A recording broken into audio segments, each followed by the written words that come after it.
Securities and exchange board chairperson Madhavi puri Butch మరిన్ని చిక్కుల్లో పడ్డారు.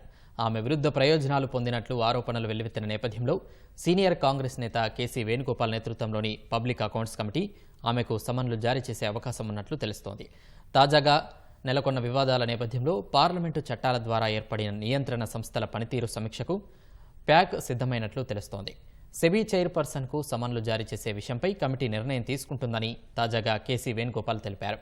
సెప్టెంబర్ 10న తదుపరి సమావేశం జరగనున్నట్లు పబ్లిక్ అకౌంట్స్ కమిటీ తెలిపింది.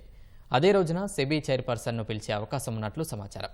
జలశక్తి మంత్రిత్వ శాఖ కాగ్ రిపోర్టుపై కూడా ఆ సమావేశంలో చర్చించనున్నట్లు తెలుస్తోంది. ప్రభుత్వ ఖాతాలు, ప్రభుత్వ సంస్థల పనితీరుపై పబ్లిక్ అకౌంట్స్ కమిటీ నిఘా ఉంచుతుంది. మరోవైపు మాధవి పూరిపై కాంగ్రెస్ మరోసారి సంచలన ఆరోపణలు చేసింది. ముంబైలో మాధవికి చెందిన ఓ ప్రాపర్టీని సెబీ దర్యాప్తు చేస్తున్న ఓ సంస్థకు అద్దెకి ఇచ్చినట్లు పేర్కొంది. దాని నుంచి ఆమె ఆదాయం పొందుతున్నట్లు ఆరోపించిన కాంగ్రెస్ ఇది అవినీతికి సంబంధించిన వ్యవహారమని దుయ్యబట్టింది. దీనిపై ప్రధాని మోదీ ఎందుకు చర్యలు తీసుకోవడం లేదని ప్రశ్నించింది.